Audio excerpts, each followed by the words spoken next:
Pahlawan adalah orang yang sangat berjasa bagi orang lain.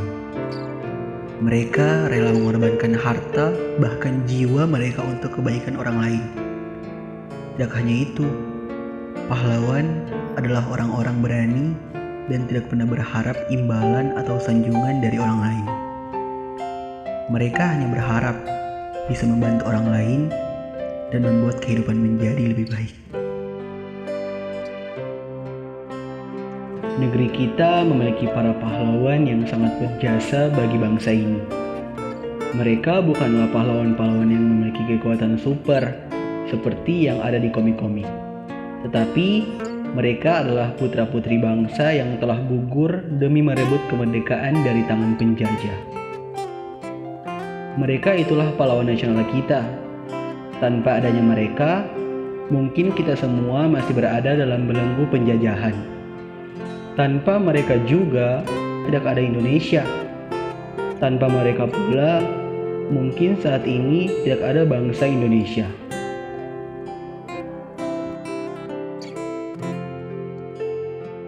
Assalamualaikum warahmatullahi wabarakatuh. Perkenalkan, nama saya Firman Syalahia. Saya berasal dari sekolah SMA Terpadu Widawakti Gorontalo, tepatnya di kelas 12 IPA 1. Jadi seperti yang Anda lihat di belakang saya ini merupakan salah satu pahlawan dari daerah Gorontalo.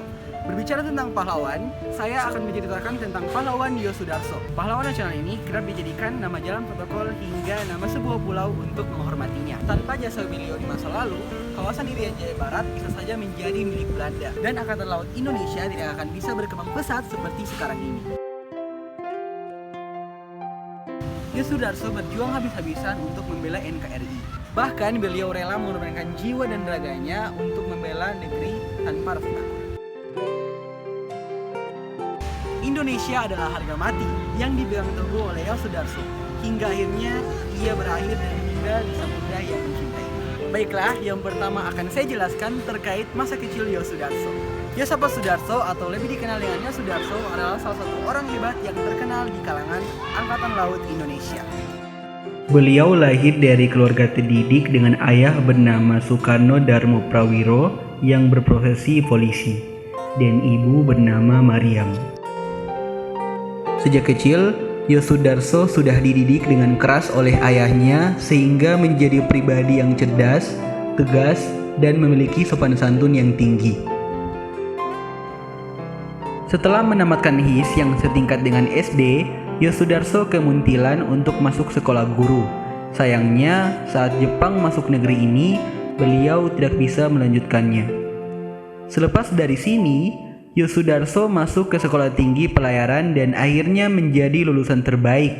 Dari sini, karir di dunia pelayaran Yosudarso dimulai setelah bergabung menjadi mualim di kapal Go Osamu Butai pada tahun 1944.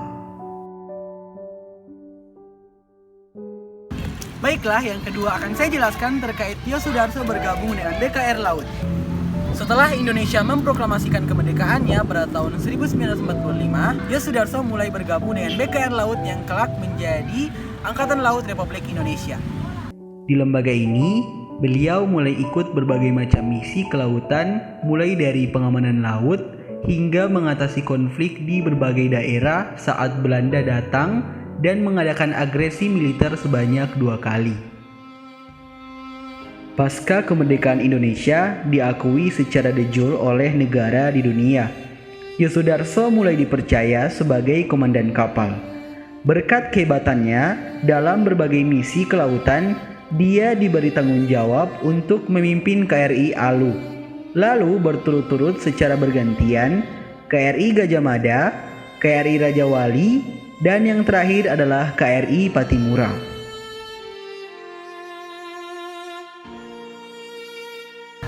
Baik, yang ketiga akan saya jelaskan terkait pembentukan Trikora dan menjadi Komandan Mandala. Seiring dengan berjalannya waktu, karir dan pangkat dari Yosudarso terus mengalami kenaikan yang signifikan.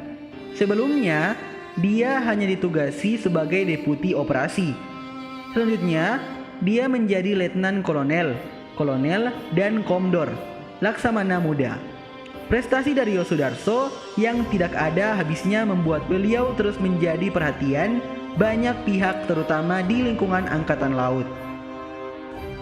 Pada Desember 1961, Presiden Soekarno membentuk Tri Komando Rakyat atau Trikora, menyusul memanasnya kawasan Irian Barat yang ingin direbut kembali oleh Belanda. Beberapa minggu berselang atau tepatnya Januari 1962, Presiden Soekarno membentuk Komando Mandala, pembebasan Irian Barat yang berkedudukan di Makassar, dan Yosudarso sebagai deputi operasinya. Baik, yang keempat akan saya jelaskan terkait pembentukan Laut Arafuru atau Laut Aru. Sebagai seorang deputi operasi Trikora, Yosudarso memiliki kewajiban besar untuk melakukan patroli dan bergerilya untuk mendapatkan banyak informasi terkait militer Belanda.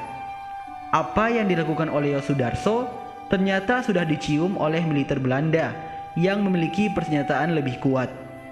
Mereka bahkan mengejar kapal milik AL dengan kapal perusak destroyer.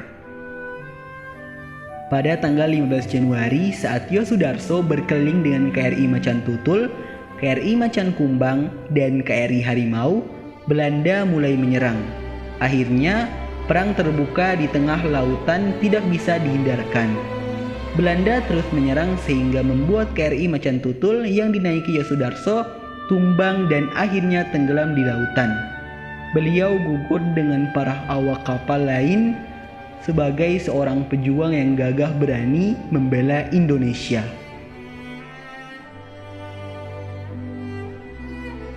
Sekian penjelasan dari saya terkait Yosudarso. Semoga penjelasan tersebut bermanfaat bagi kalian. Baik, saya ucapkan terima kasih. Wassalamualaikum warahmatullahi wabarakatuh.